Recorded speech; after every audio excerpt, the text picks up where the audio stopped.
Hello. सबका इस video में स्वागत है, जो भी इस वीडियो को देख रहे हैं। तो हम फंक्शन टॉपिक में फंक्शन टॉपिक पढ़ रहे थे और उसमें हम आगे बढ़ेंगे। अब हमने इससे पहले की वीडियोज़ में चिन्ह नियम पढ़ा था, साइन स्कीम। तो एक्स के किस किस कौन कौन से मानों पर दिया गया फलन अगर ग्रेटर देन इक्वल की फॉर्म में पूछा गया है, इस ग्रेटर देन इक्वल टू 0, तो एक्स किस किस रीजन में यानी किस किस क्षेत्र में एक्स के किन किन मानों पर, मतलब इस एक्स ए से एक्स के कौन कौन से मान होंगे जिन पर जो बहुपद दिया गया है वो ग्रेटर देन या इक्वल रहे 0 से, ठीक है ना। और ऐसे एक्स हमें उन रीजनों से हटा देने हैं जिन पर हमारा बहुपद परिभाषित ना हो। क्लियर है इतना। अब हम आगे बढ़ेंगे इस टॉपिक में, और आगे हमारा अगला पॉइंट है प्रांत ज्ञात करने की विधि। यानी कि फंक्शन हमें दिया होगा कोई, हमारा क्वेश्चन होगा कि ये जो फंक्शन है हमें बताइए कि इसका प्रांत क्या होगा, यानी कि डोमेन, ठीक है। तो प्रांत या डोमेन हम ज्ञात करेंगे, तो वो कैसे करेंगे। तो सबसे पहली बात तो ये है कि प्रांत होता क्या है। तो हम जो एक्स पुट कर सकें वो होता है हमारा प्रांत।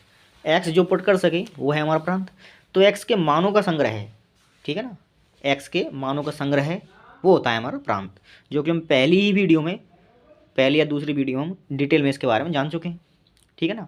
तो अब हमें बताना है कि प्रांत क्या होता है एक्चुअल में किसी भी फंक्शन का।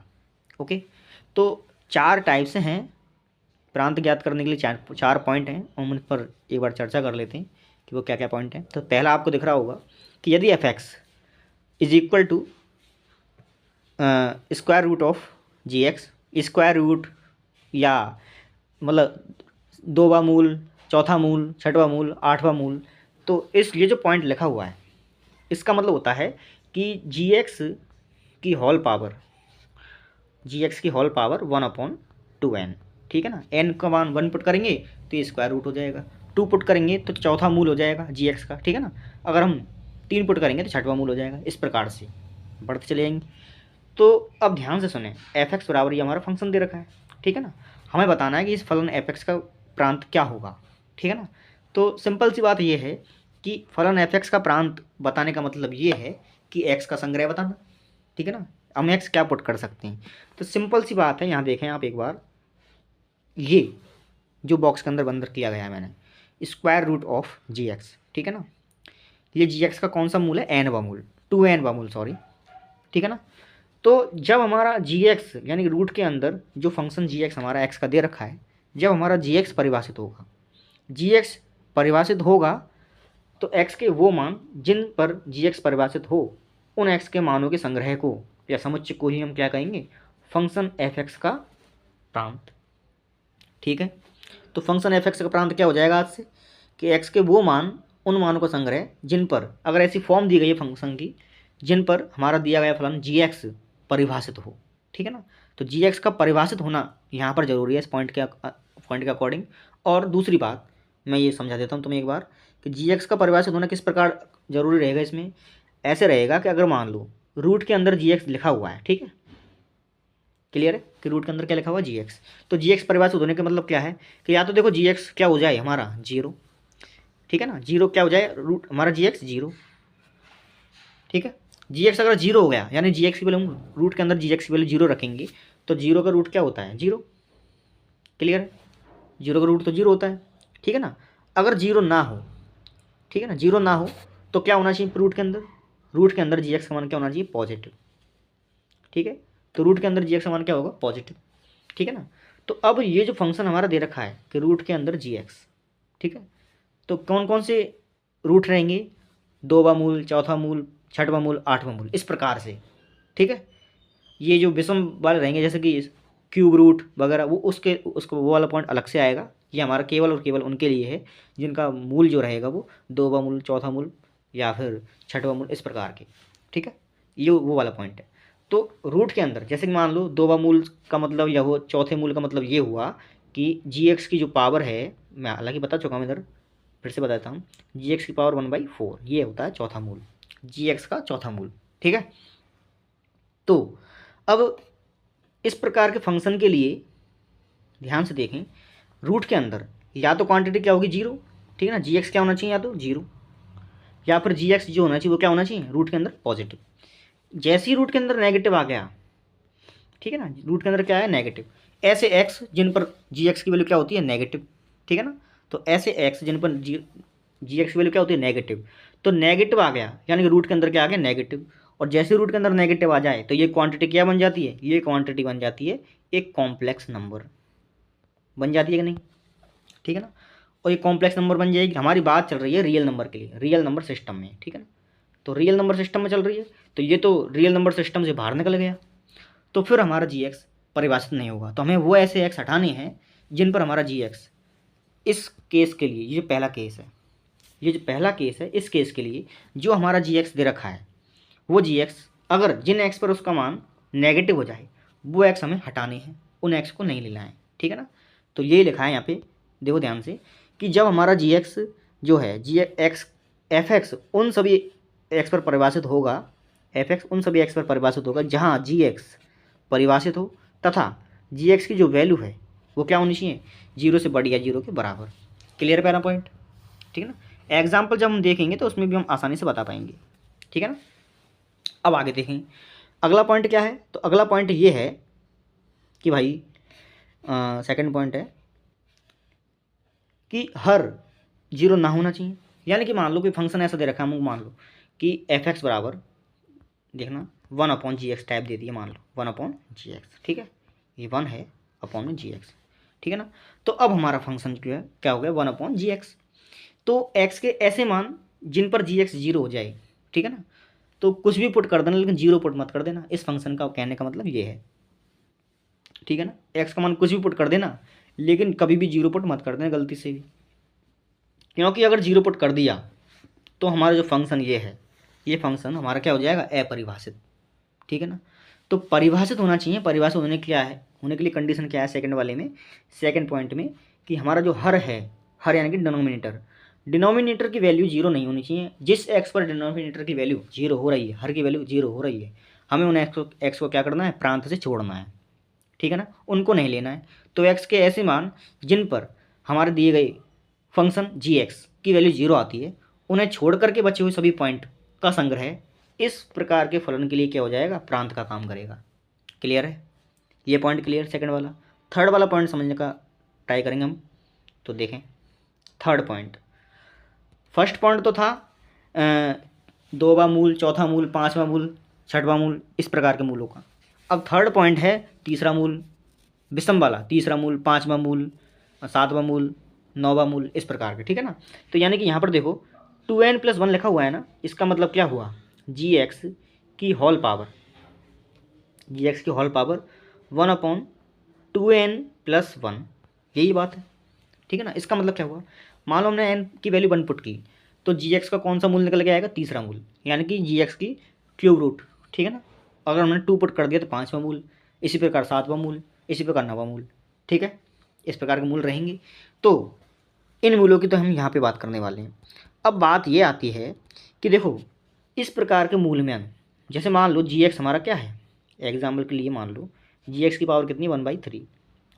अगर मान लो हमें x की वैल्यू, अब यहाँ पर x जो है हमारा जी एक्स के लिए वो x हो सकते हैं जिन पर जी एक्स नेगेटिव हो रहा है, वो भी चल सकते हैं यहाँ पे। कैसे, जैसे मान लो कि जी एक्स की वैल्यू जो है निकल करके क्या आई 8, -8, ठीक है ना। मान लो हमने x का मान ऐसा पुट किया जिस पर जी एक्स की वैल्यू क्या निकल के आई -8, ठीक है ना। या फिर मान लो -27 आ गई, कुछ भी जिसका क्यूब रूट आसानी से बन जाए वो, ठीक है ना।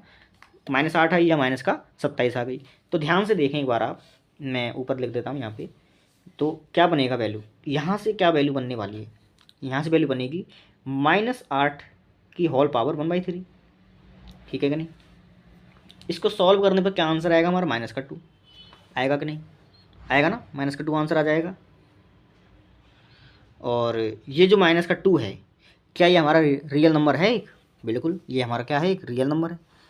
तो देखें ये आ गया हमारा रियल नंबर, और जब रियल नंबर आ जाए तो क्लियर सी बात है, और आ रहा है परिभाषित भी है, अपरिभाषित नहीं बना, परिभाषित है।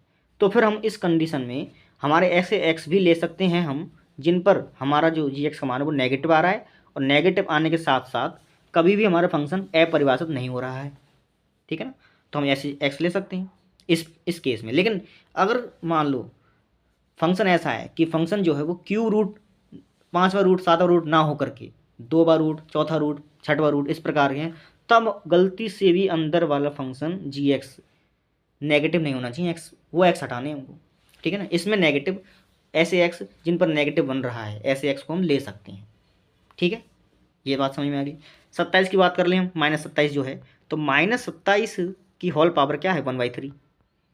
कैसे निकलेगा, इसका आंसर क्या होगा -3, ठीक है ना। -3 होगा इसका आंसर, तो इसका आंसर ये होगा। ये भी रियल नंबर है, ये भी परिभाषित है, तो हम यहाँ पर इस प्रकार के नंबरों को ले सकते हैं। दोनों में अंतर समझ में आ गया। आगे बढ़ते हैं हम। आगे है हमारा चौथा पॉइंट फॉर्मूला। एक बार हम बता दूँ इसको, तीसरे पॉइंट को। एफ एक्स बराबर cube root of 2n+1 of g x, ठीक है ना।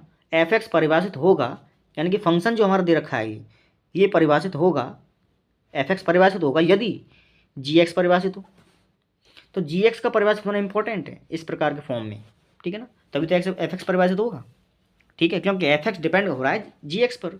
तो जब जी एक्स ही परिभाषित नहीं होगा तो एफ एक्स का परिभाषित होना कैसे तय है। तो एफ एक्स का परिभाषित होना तय होगा यदि जी एक्स परिभाषित हो जाए। क्लियर बात है इतनी। अब हम आगे बढ़ेंगे, तो नंबर है चौथे नंबर का, ठीक है। तो देखें ध्यान से चौथा पॉइंट, यदि जी एक्स एफ एक्स बराबर जी एक्स, मतलब एफ एक्स जो है वो मान लो फलन इस प्रकार से दिया हुआ है कि वो दो फलनों के जोड़ से बन रहा है, दो फलनों के अंतर से बन रहा है, या फिर वो दो फलनों के गुना से बन रहा है। ये रहा हमारा गुना, ये रहा गुना, ठीक है ना। दो फलनों के जोड़ से, अंतर से और गुना से, इस प्रकार से अगर मान लो हमारा जो फंक्शन एफ एक्स दे रखा है वो बन रहा है, ठीक है ना। और मान लेते हैं कि जी एक्स और एफ एक्स, ठीक है ना, जी एक्स और एफ एक्स इनके जो डोमेन है वो क्रमशः है डी जी एक्स का तो मान लो D1 दे रखा है और एच एक्स का क्या दे रखा है D2। मान लो कि जी एक्स का डोमेन D1 है, ठीक है ना, और एच एक्स का डोमेन D2 है। क्लियर बात है। तो तब उस कंडीशन में एफ एक्स का जो प्रांत होगा वो क्या होगा, जहाँ पर ध्यान सुनना, जहाँ पर एच एक्स और जी एक्स, यहाँ पर जी एक्स और H x and H x, ठीक है ना, एंड एच एक्स, तो x के ऐसे ऐसे मान जिन पर जी एक्स और एच एक्स दोनों एक साथ सेटिस्फाइड हों, दोनों एक साथ संतुष्ट हों, ऐसा रीजन जिसके एक्स पर जो जहाँ पर जो एक्स होंगे मौजूद होंगे, ऐसे एक्सों का संग्रह लेना है हमको अब, जिन एक्स पर एच एक्स भी परिभाषित हो और जी एक्स भी परिभाषित हो, दोनों परिभाषित हों, ठीक है ना, एच एक्स और जी एक्स ये दोनों परिभाषित हों। तो हम उन एक्स को लेंगे और वो एक्स आएंगे कैसे।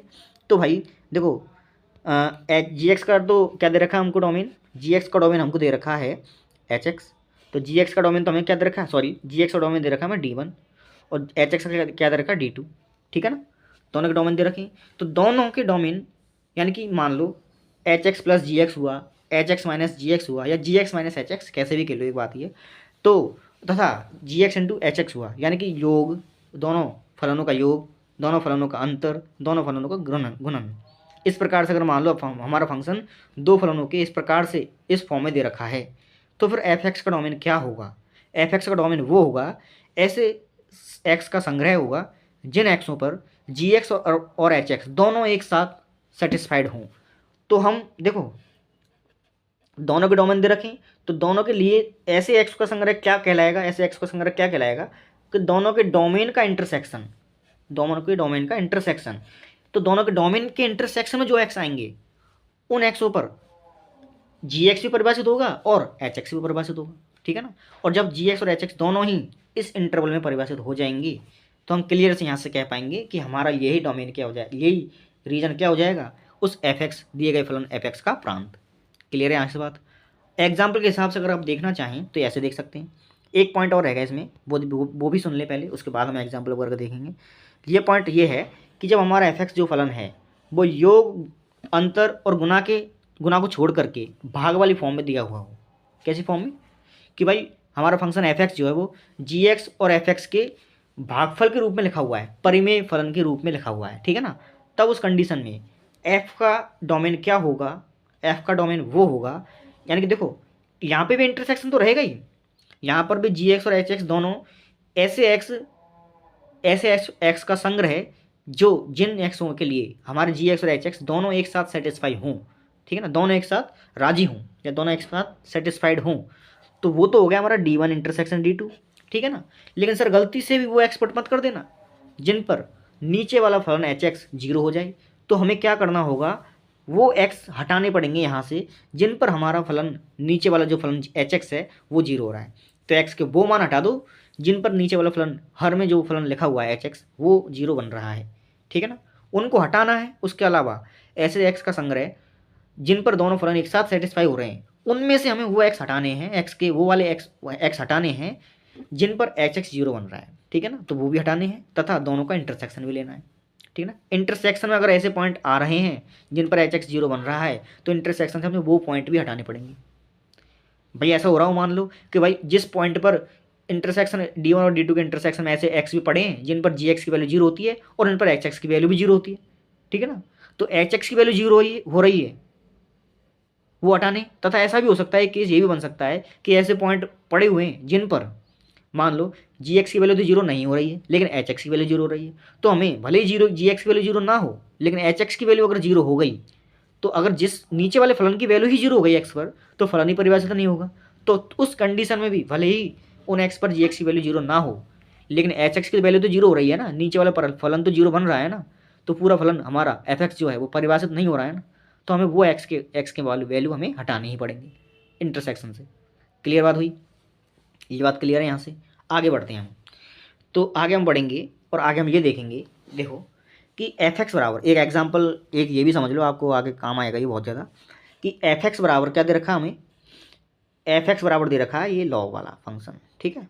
इसको हम समझने का प्रयास करते हैं, ध्यानपूर्वक सुने एक बार आप कि लॉग वाली प्रॉपर्टी हम पिछली क्लासेज में पढ़ चुके हैं, ठीक है ना, तो मैं उनको रिपीट नहीं कर रहा हूँ, मैं केवल यहाँ समझाने का प्रयास करूँगा थोड़ा सा कि लॉग एक्स और बेस क्या है इसका ए, तो लॉग एक्स और बेस ए लिखा हुआ हो तो हम ध्यानपूर्वक देखें लॉग बेस ए है और लॉग एक्स लिखा हुआ है, ठीक है ना, तो लॉग एक्स, ठीक है ना, और लॉग ए, इसको इस प्रकार से डिवाइड के फॉर्म में लिख सकते हैं। लेकिन हमने वह प्रॉपर्टी पढ़ी थी कि दोनों का जो बेस है वो सेम बनाना है हमको, ठीक है ना, सेम बेस पर परिभाषित होते हैं। तो यहाँ पर जो भी बेस है अगर नहीं दिख रहा है तो हम बेस क्या मानेंगे ई, बेस ना लिखा हुआ हो, दिख नहीं रहा हो तो हम हमेशा बेस क्या मानते हैं, ई मानते हैं, ठीक है।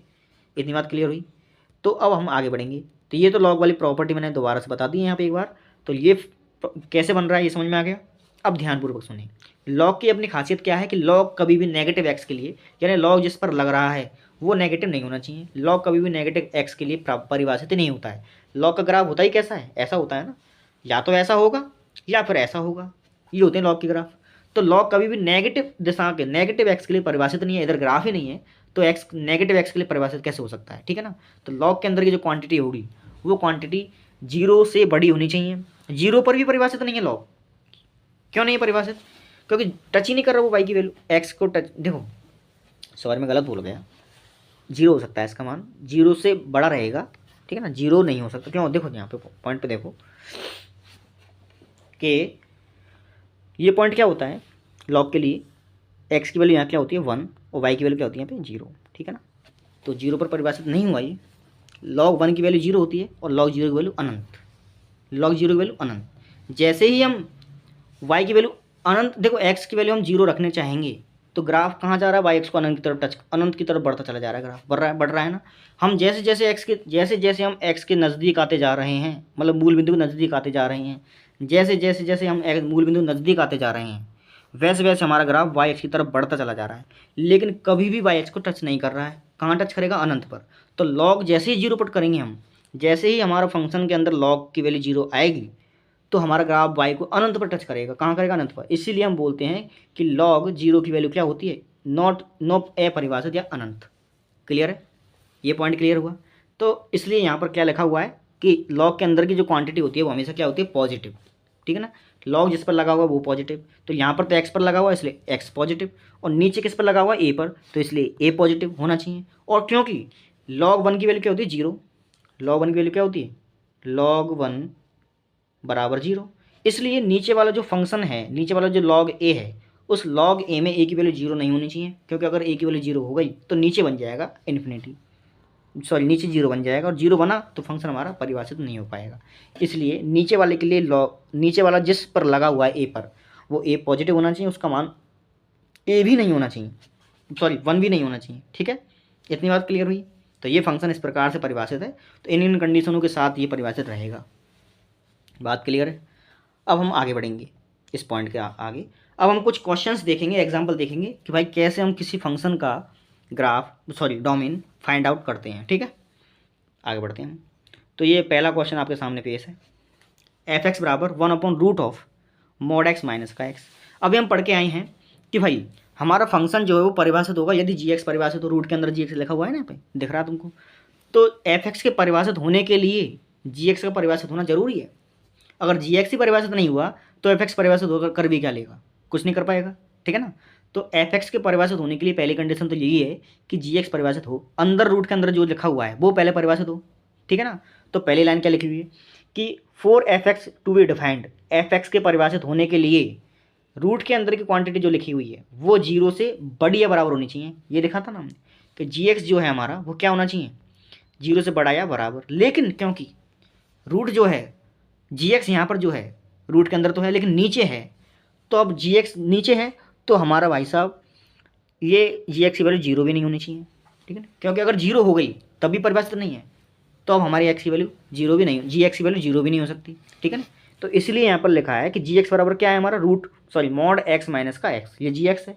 तो mod x माइनस एक्स क्या होना चाहिए, जीरो से बड़ा या बराबर, सॉरी जीरो से बड़ा, बराबर नहीं हो सकता क्योंकि अगर जीरो हो गया तो फिर से परिभाषित नहीं होगा ये, तो ये क्या रहेगा, जीरो से बड़ा। क्लियर है तो ना पॉइंट। आगे बढ़ते हैं। हमने क्या किया, इस एक्स को यहाँ से पक्षांतरण करके इधर ले आए। ठीक है ना, इधर लेके आए, ये स्टेप समझ में आ गई होगी आराम से। ओके, अब ध्यानपूर्वक देखें कि यहाँ से हम क्या बता सकते हैं, एक्स के मान क्या क्या रहेंगे, क्या क्या मान रह सकते हैं एक्स के। एक्स तुम ऐसे ऐसे पुट करेंगे ताकि दोनों तरफ की कंडीशन जो एस एम ए के बीच में लगी हुई है वो मतलब वो परिभाषित रहे। ठीक है ना, तो परिभाषित कैसे रह सकती है, ध्यानपूर्वक देखें आप। एक्स की वैल्यू आप मान लो 1 पुट किया आपने। ठीक है ना, एक्स की वैल्यू 1 पुट की तो 1 का मॉड तो 1 ही होता है, 1 का मॉड 1 होता है और ग्रेटर देन बीच में लगा हुआ है और इधर भी बनाएगा। तो क्या ये बात सही है, नहीं गलत, गलत है ना। जीरो के लिए सही है क्या, बिल्कुल जीरो के लिए सही है। जीरो का मॉड जीरो होता है, zero is greater than zero, zero के लिए सही नहीं है। ठीक है ना, तो ये बात जीरो के लिए भी क्या नहीं है, सही नहीं है, तो जीरो भी गलत हो गया। यानी कि जीरो नहीं आ सकता, इसके अलावा देखो 1 नहीं आ सकता, इसके अलावा देखो 1/2 देखता हूँ मैं, 1/2 का मॉड 1/2, पॉजिटिव एक्स का मॉड तो पॉजिटिव होता है ना, 1/2 का मॉड 1/2 और इधर भी 1/2 एक्स की वैल्यू, क्या ये सही है, गलत, ये भी गलत हो गई। इसका मतलब यहाँ से क्या निकला कि एक्स हम ना तो जीरो ले सकते हैं ना जीरो से बड़ा कोई नंबर ले सकते हैं। क्लियर है इतनी बात। तो हम एक्स ना तो जीरो ले सकते हैं ना जीरो से बड़ा कोई नंबर ले सकते हैं। तो हम एक्स क्या लेंगे, अब ध्यान से सुनो कि मान लो अब हमने एक्स को नेगेटिव लेना स्टार्ट किया।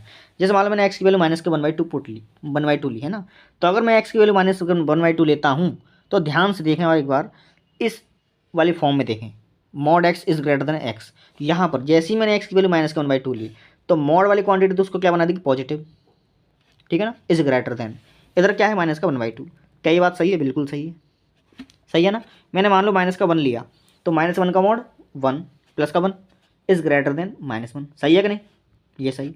अगली टर्म मैंने मान लो और दूसरी उठाई, -2 ले लिया तो -2 का मॉड तो 2 हो गया, इज़ ग्रेटर देन -2, ये भी सही है, सही है ना। इसका मतलब यहाँ से निष्कर्ष क्या निकल रहा है कि भाई एक्स हम क्या लिख सकते हैं, एक्स हम जीरो से छोटे सभी रियल नंबर, वो भी कौन से, नेगेटिव। ठीक है ना, तो एक्स हम वो लेंगे जहाँ पर सभी रियल नंबर नेगेटिव हैं। ठीक है ना, ये बात निकल गई, यहाँ से निष्कर्ष ये निकला। तो इसलिए हमारा जो डोमेन हो गया, अब हमारे एक्स के मान जो एक्स हम पुट कर सकते हैं, हम एक्स जो पुट कर सकें वही हमारा क्या होता है, डोमेन। तो हम यहाँ से एक्स क्या क्या पुट कर सकते हैं, तो यहाँ से हम एक्स पुट कर सकते हैं, x belong to -∞ to zero, zero भी पुट नहीं कर सकते इसलिए जीरो पर क्या लगाया, ओपन। ठीक है ना, क्योंकि हमने देख लिया जीरो के लिए सही नहीं है कंडीशन, तो ये हमारा क्या हो जाएगा, इस फंक्शन का डोमेन। क्या ये बात समझ में आ गई सभी के? अगर ये समझ में आ गई है तो हम आगे बढ़ते हैं, आगे बढ़ेंगे। आगे अगला क्वेश्चन है, बिल्कुल ऐसा ही क्वेश्चन। फंक्शन हम पढ़ चुके हैं, फंक्शन के प्रकार पढ़ चुके हैं, तो आपको मॉड फंक्शन क्या होता है, और दूसरी बात मापांक जो ये महत्तम पूर्णांक फलन क्या होता है, निम्नतम पूर्णांक फलन क्या होता है, ये सब आप पे आनी चाहिए। ठीक है ना, उनका यूज यहाँ पे भर भर के होगा। ठीक है, अब ध्यान से सुने। अगला फंक्शन हमारे पास है और वही कंडीशन पिछले क्वेश्चन की तरह, बस थोड़ा सा फर्क ये है कि यहाँ पर क्या दे दिया गया हमको, ग्रेटेस्ट इंटीजर फंक्शन। ठीक है ना, महत्तम पूर्णांक फलन दिया है, तो वही एफ एक्स की परिभाषित होने के लिए जी एक्स का परिभाषित होना जरूरी है। तो जी एक्स एफ एक्स परिभाषित होगा यदि जी एक्स परिभाषित हो, इसका मतलब ये क्वांटिटी, और नीचे है इसलिए जीरो नहीं ला सकते हम। ग्रेटर देन इक्वल में से हम इक्वल वाला चिन्ह हटाएंगे, यहाँ से हटाएंगे कि नहीं, क्योंकि नीचे है, अगर नीचे जीरो बन गया तो फिर से परिभाषित नहीं होगा वो, इसलिए हटाया हमने। ठीक है ना, ये क्लियर। अब आगे बढ़ते हैं हम अगली स्टेप पे, इसको इधर लेके आए, इधर लेके आए तो ये स्टेप आ गई। ठीक है, आगे बढ़ते हैं। अब यहाँ से हम चेक करना चाहेंगे इस कंडीशन से, ऐसे ही हमने पहले क्वेश्चन में किया था, अब ये दूसरे क्वेश्चन में ऐसे ही करने जा रहे हैं हम कुछ। तो हम एक्स की वैल्यू पुट करना स्टार्ट करते हैं, मान लो। ठीक है ना, पहली बात तो तुम देखें कि भाई ग्रेटेस्ट इंटीजर फंक्शन जो होता है वो क्या वैल्यू देता है हमको, क्या प्रदान करता है, इंटीजर्स, इंटीजर देता है हमेशा ही, इंटीजर देना। मैं थोड़ा इसको बड़ा छोटा छोटा लिखता हूँ ताकि सब में आ जाए। तो ग्रेटेस्ट इंटीजर फंक्शन जो होता है वो क्या देता है हमको, इंटीजर। तो देखो मॉड ये greatest integer function of x is equal to, और ये ठीक है। अब ध्यान से सुने, अगर मैंने इसमें एक्स की वैल्यू क्या पुट की, जीरो, तो इसका आंसर क्या आएगा, जीरो। लेकिन ध्यान से सुनो, कब तक जीरो रहेगा, जीरो रहेगा अगर मैं इस, देखो ग्रेटेस्ट इंटीजर फंक्शन होता क्या है, ये हमेशा अपने से जस्ट पहले वाले इंटीजर को लेता है, लेता है कि नहीं, तो जस्ट पहले वाले इंटीजर को लेगा ही। तो मैं अगर एक्स मान लो जीरो या जीरो से बड़ा नंबर, लेकिन एक से छोटा नंबर पुट करूँ, जीरो और एक के बीच में मैं कोई भी एक्स उठाऊँ, तो उस पर हमेशा मैं आंसर क्या मिलेगा मेरा, जीरो। ठीक है ना।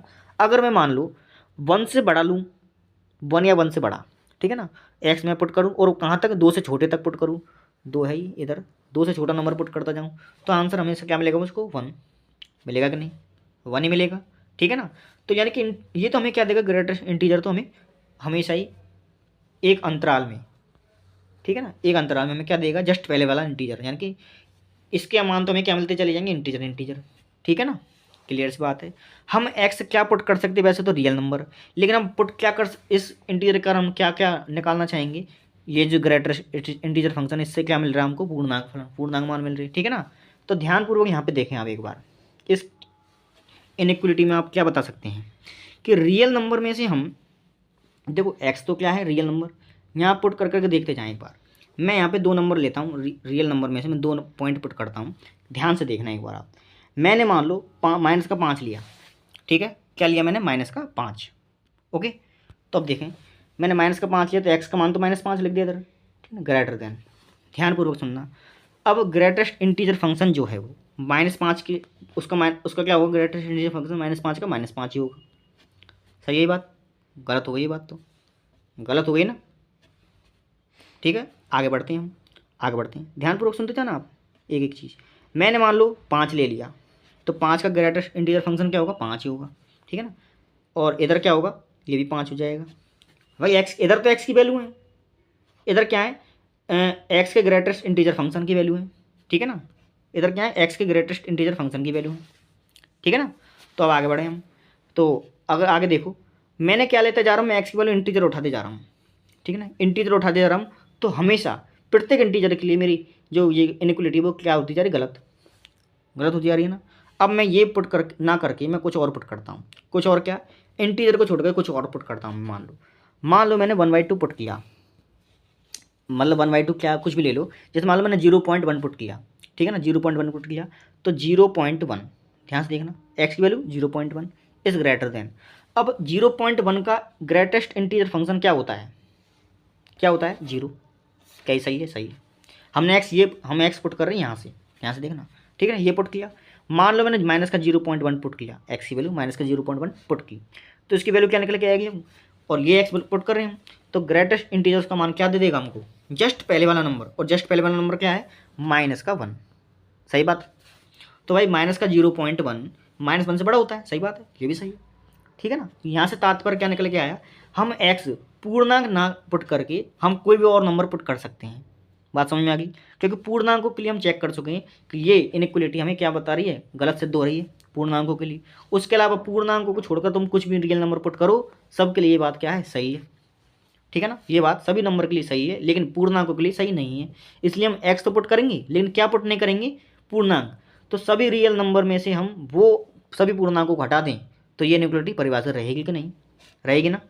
तो सभी रियल नंबर में से हम इंटीजर्स को हटा दें, तो प्रत्येक एक्स आ गया हमारे पास में। ठीक है ना, और प्रत्येक एक्स के लिए ये इनइक्वलिटी परिभाषित हो रही है, इसलिए ये हमारा क्या हो गया, ये इस फंक्शन के लिए क्या हो गया हमारा ग्रेटेस्ट, ये सॉरी डोमेन का काम करेगा, ये हमारा डोमेन होगा इसका। बात क्लियर है? ठीक है ना, बात क्लियर, इतनी समझ में आई? ओके, आगे बढ़ते हैं हम अब। तो ये यहाँ पे ऐसे लिखा हुआ है देखो कि भाई एक्स हमारा क्या नहीं होगा, इंटीजर नहीं होगा। उसके अलावा हमारा एक्स कॉम्प्लेक्स भी नहीं हो सकता। कॉम्प्लेक्स में तो हम बात ही नहीं कर रहे हैं ना, कॉम्प्लेक्स तो होगा ही नहीं, हम तो रियल नंबर सिस्टम में बात कर रहे हैं। तो ये एक्स हमारा इंटीजर नहीं होगा, तो रियल नंबर में से क्या हटा दिया हमने, इंटीजर। तो ये क्या बन गया हमारा इस फंक्शन का डोमेन। ओके, आगे बढ़ते हैं हम, आगे देखें अगला क्वेश्चन। अगला क्वेश्चन ये है, तो ये रूट के अंदर है, यहाँ पे पूरा कट रहा हुआ है, तो ये इसको मैं पूरा कर देता हूँ एक बार। ये रूट के अंदर है ये पूरा, ठीक है ना।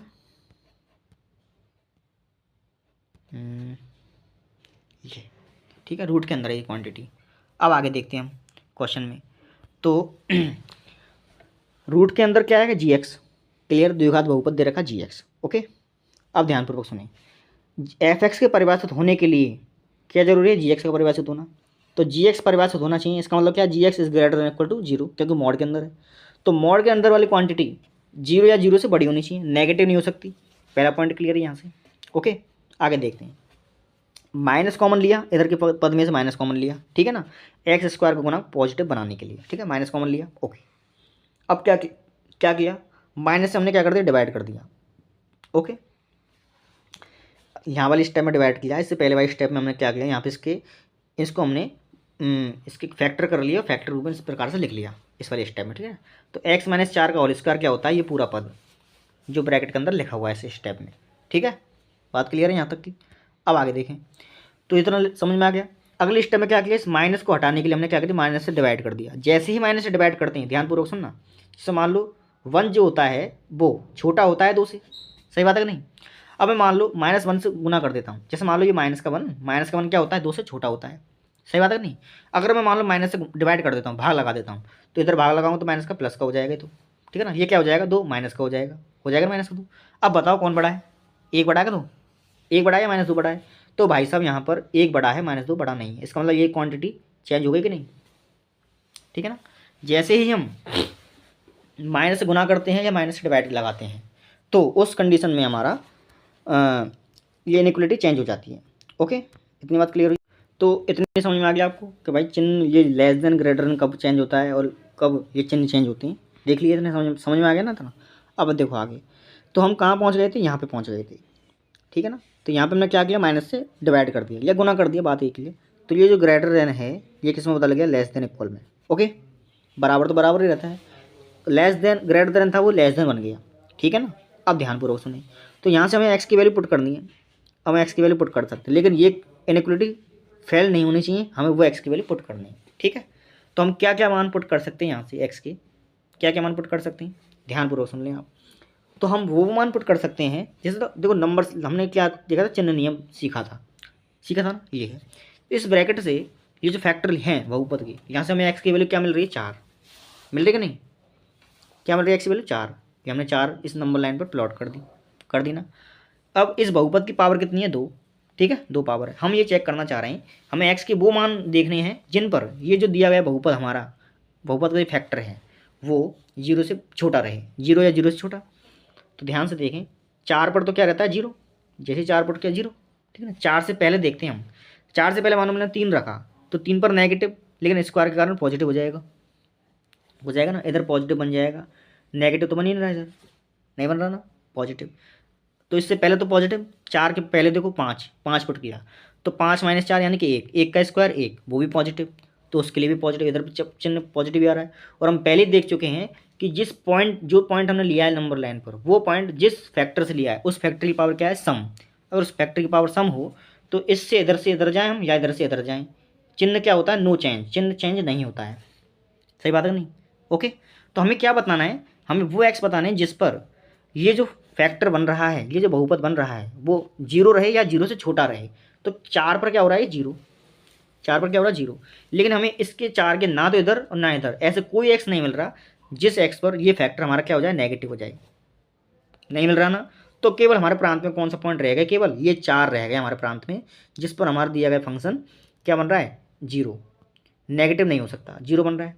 सिंपल सी बात है भाई, स्क्वायर में अगर किसी टर्म के ऊपर स्क्वायर लगा हुआ है, ठीक है ना, किसी भी एक्स के ऊपर स्क्वायर लगा हुआ है तो वो एक्स या तो जीरो होगा या जीरो से बड़ा होगा। स्क्वायर वाली टर्म कभी नेगेटिव होती ही नहीं है, ठीक है ना। तो हमें कोई भी ऐसा एक्स नहीं मिलेगा जिसके लिए कंडीशन हमारे नेगेटिव वाली सिद्ध हो जाए। केवल जीरो के लिए सही है ये, नेगेटिव के लिए सही नहीं है। ओके, तो हमारा केवल प्रांत में कौन सा पॉइंट रहेगा, केवल एक 4। तो 4 ही हमारे इस फंक्शन का प्रांत होगा। सही बात है नहीं? इतनी बात समझ में आ गई। हम आगे बढ़ते हैं। अगला क्वेश्चन है हमारे पास में, एफ एक्स बराबर root of x square minus का 7x प्लस 12 प्लस 1/रूट of x square plus 5x minus 6। Okay, ये हमारे पास में अगला क्वेश्चन है। अब ये क्वेश्चन बिल्कुल वैसा ही है कि मान लो दो फलन दे रखे हैं हमको, एच एक्स और जी एक्स, उनके योग के रूप में लिखा हुआ है, ठीक है ना। तो हमें हमारे यहाँ पर जो डोमेन होगा वो ऐसा डोमेन होगा जो दोनों के इंटरसेक्शन से बन रहा होगा। तथा दूसरी बात ये भी है कि डोमेन में तो वो एक्स हम लेंगे जिन पर दोनों एक दूसरे को राजी हैं, दोनों एक दूसरे को संतुष्ट करते हैं, ठीक है ना। लेकिन हमें वो एक्स भी हटाने हैं जिन एक्स पर ये जो सेकंड वाला बहुपद है वो नीचे की तरफ जीरो बन रहा है, ठीक है ना, क्योंकि नीचे है नहीं। तो ये जिस एक्स पर जीरो बन जाए वो एक्स हमें हटाने, भले ही जिन उन एक्स पर ये पॉजिटिव रहे, ठीक है ना, उन एक्स पर अंदर की क्वांटिटी, ये वाला जो बहुपद है, नहीं सॉरी, ये वाला जो फंक्शन है एच एक्स या जी एक्स जो भी माने इसको हम, ये वाला फंक्शन जिन एक्स पर मान लो जीरो नहीं है लेकिन उन एक्स पर ये वाला जीरो बन रहा है नीचे की तरफ, ठीक है ना, मतलब ये परिभाषित नहीं है, तो फिर हम उन एक्स को यहाँ से हटा देंगे, ठीक है। अब एक बार तो आप ऑप्शन के हिसाब से देखते हैं। तो पहला टारगेट हमारा ये रहेगा कि हम ऑप्शन के वाइज ऑप्शन से देखेंगे भाई ऑप्शन से कैसे इसको सॉल्व करेंगे। तरीका तो सॉल्व करने का नहीं है ही है, लेकिन एक बार हम ऑप्शन से देख लेते हैं कि देखो पहले दूसरे तीसरे चौथे 4 ऑप्शन आपके सामने पेश हैं।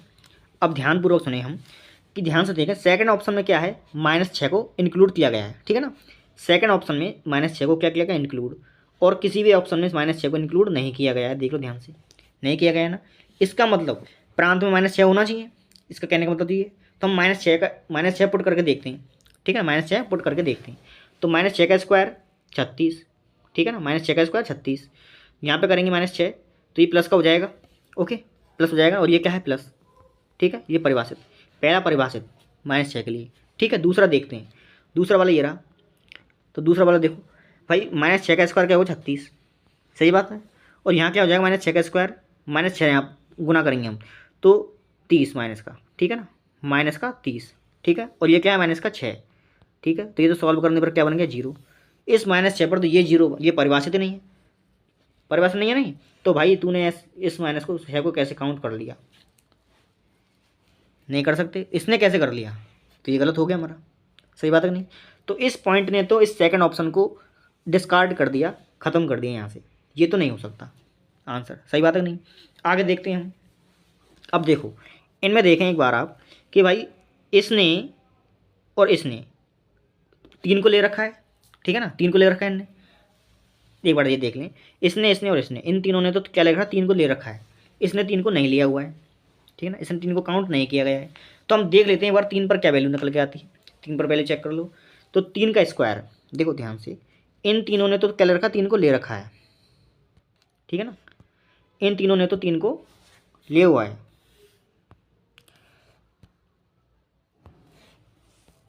एक मिनट रुकें,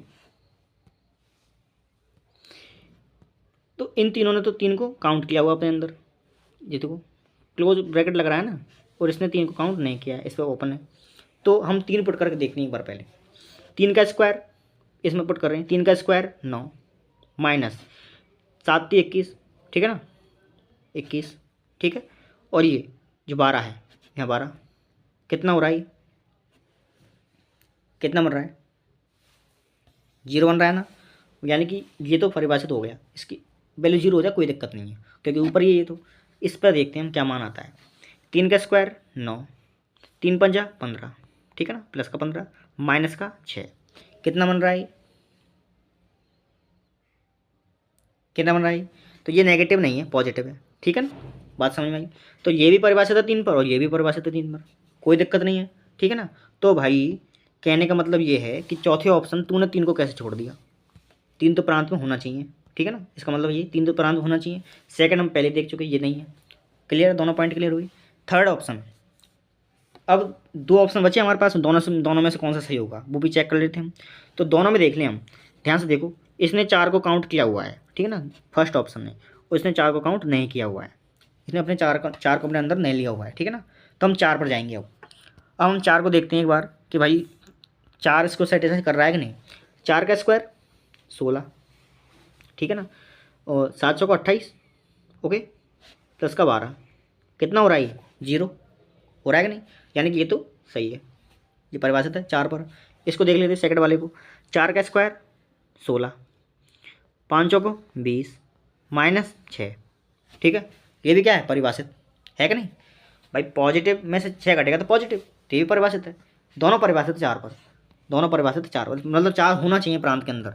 तो भाई कौन सा ऑप्शन ने नहीं लिया 4 को, ये देखो। सेकंड और फोर्थ तो हमारे पहले डिस्कार्ड हो चुके थे, तो थर्ड और फर्स्ट में चेक कर रहे थे हम। तो भाई 4 इस थर्ड ने, भाई तूने 4 को कैसे छोड़ दिया, तो मतलब ये तीनों गलत, तो यही सही है हमारा आंसर। आगे बात समझ में सबको। तो ये तो हो गया ऑप्शन से जाने का तरीका, ठीक है। अगर भाई कोई चाहे कि भाई ऑप्शन से नहीं, हम तो केवल जो पर्टिकुलर्स का जो जनरल तरीका है उससे जाना चाहेंगे हम, तो उससे कैसे जा सकते हैं, ठीक है ना। तो उससे हम ऐसे जा सकते हैं, देखो पहला जो बहुपद है HX या GX, जो भी नाम दे रहे हैं हम उसको, वो दे सकते हैं। तो वो जो है उसके अंदर रूट के अंदर की क्वांटिटी 0 या 0 से बड़ी होनी चाहिए, ठीक है, हमने चेक कर ली। सबसे पहला काम क्या रहता है हमारा, कि जो बहुपद दे रखा है उसको हमें फैक्टराइज करेंगे, फैक्टर के रूप में बदलेंगे, ठीक है, बदल लिया हमने। इसके लिए नंबर लाइन सिस्टम बना लिया। यहाँ से 3 और 4 पुट कर लिए, लाइन पर पुट कर ली, ठीक है ना। पहले के लिए 4 से बड़े के लिए चेक कर लेते हैं हम। 4 से बड़े पर ये पॉजिटिव, ठीक है ना, और ये भी 0 हो जाएगा, तो 4 से बड़े पे 4 इसको सेटिस्फाई कर रहा है, मतलब पॉजिटिव हो रहा है। सॉरी गलत बोल गया मैं, 5 लो, 5 पर ये पॉजिटिव और 5 पर ये भी पॉजिटिव, दोनों पॉजिटिव, यानी कि इधर की साइड में क्या आएगा, पॉजिटिव।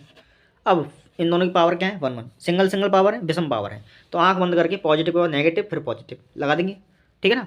हमें क्या देखना है, वो एक्स देखने हैं जिन पर हमारा जो ये बहुपद है ये पॉजिटिव है, ठीक है ना। तो यानी कि ये एरिया और ये वाला एरिया, ये दोनों आएंगे। वो भी एक्स लेने जिन पर 0 बन जाता है, तो 3 भी लेना है, 3 पर गहरा डॉट, ठीक है ना, 3 भी लेना है और 4 भी लेना है, ठीक है ना, ये दोनों भी लेने हैं। ओके, ये बात क्लियर हुई। अगले वाले पर देखो इधर, तो एक्स स्क्वायर माइनस का प्लस का 5x माइनस 6।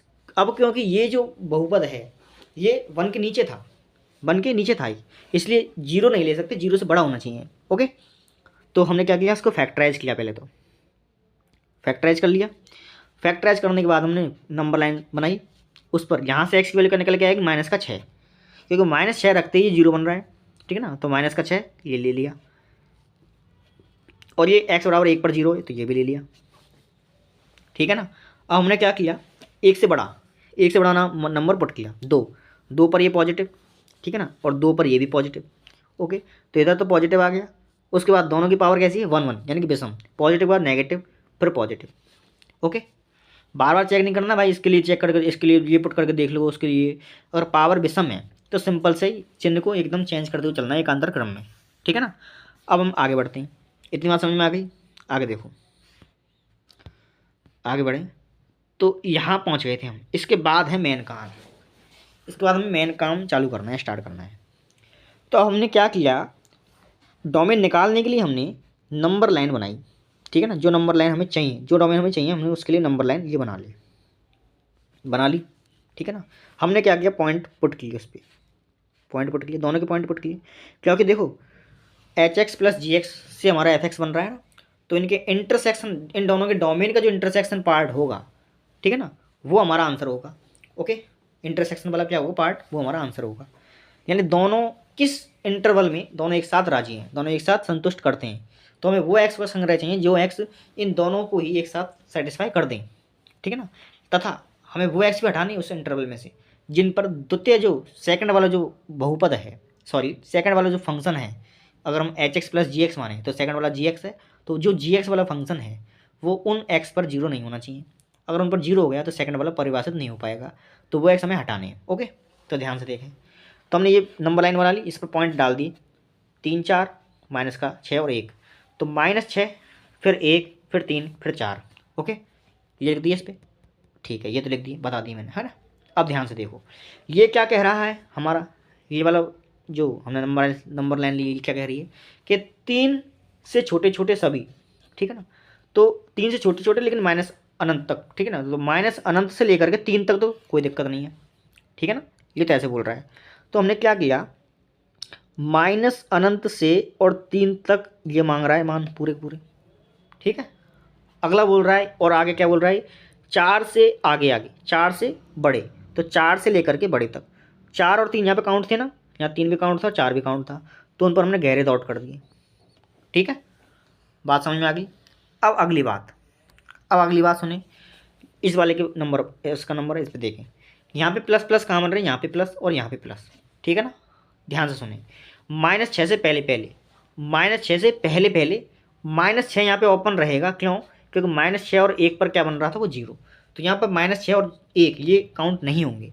तो ध्यान से देखें नीचे वाला, अनंत से चलता आ रहा है, कहाँ से चलता आ रहा है, अनंत से चलता आ रहा है और -6 तक, और आप देख रहे होंगे -6 पर ओपन है कि नहीं ओपन, ठीक है ना। तो -6 पर क्या है, ये ओपन, तो यहाँ तक अनंत से -6 तक, लेकिन -6 काउंट नहीं। इसके बाद में क्या बोल रहा है, यहाँ पे देखो प्लस, ठीक है ना, प्लस यहाँ पे आ रहा है, तो यहाँ प्लस का मतलब ये है कि 1 से आगे आगे, 1 नहीं 1 से आगे, तो 1 नहीं ओपन से आगे पूरा, ठीक है ना।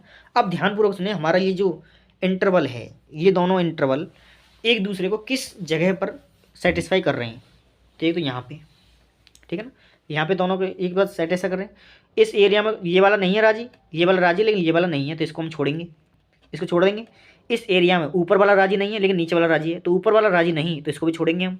देखो इस एरिया में दोनों राजी, इस एरिया में इससे आगे में दोनों राजी, ठीक है ना, इस एरिया में से पीछे में दोनों राजी। बात क्लियर है एकदम, ठीक है ना। अब ध्यान से सुने, मैं इसको एक बार साफ कर देता हूँ। तो अब क्लियरली इतना तो समझ में आ गया होगा कौन कौन से एरिया हमारे काम के हैं और कौन कौन से काम के नहीं हैं, ठीक है ना। तो कौन कौन से काम के और कौन कौन से काम के नहीं है, मैं इसको एक बार बता देता हूँ। ये काम का नहीं रहेगा, ये भी काम का नहीं रहेगा, क्योंकि हमें वो लेने हैं जिन पर दोनों काम करें, दोनों इंटरवल में आ जाएं। तो नीचे देखें एक बार आप, माइनस अनंत से लेकर के -6 तक, -6 यहाँ पर देखो ओपन था, -6 को काउंट नहीं करना है क्योंकि ये राजी नहीं है -6 पे, तो माइनस अनंत से -6 यूनियन, यूनियन 3 से लेकर के कितने तक, 1 से लेकर के 3 तक, लेकिन 3 पर ओपन, देखो यहाँ पर 1 पर ओपन, यहाँ पर क्या है 1 पे ओपन, लेकिन 3 पे यहाँ पे क्या था, यहाँ पर 3 पे क्या था, क्लोज, क्लोज था ना, तो 3 पे 1 पे ओपन और 3 पे क्लोज, ठीक है ना। ये बात समझ में आ गई, यूनियन कर दिया। अगला यूनियन, अगला यूनियन ये है कि 4 पर यहाँ पे क्या है, गहरा डॉट, 4 पर क्लोज, इन 4 लेना है, 4 से आगे का पूरा की पूरा पार्ट, 4 से आगे पूरा, तो 4 से अनंत, ये बात सही है। तो ये वाला इस क्वेश्चन का प्रांत ये होगा। क्या ये पॉइंट तुम्हें समझ में आ गया आसानी से, ठीक है। अब हम आगे बढ़ेंगे।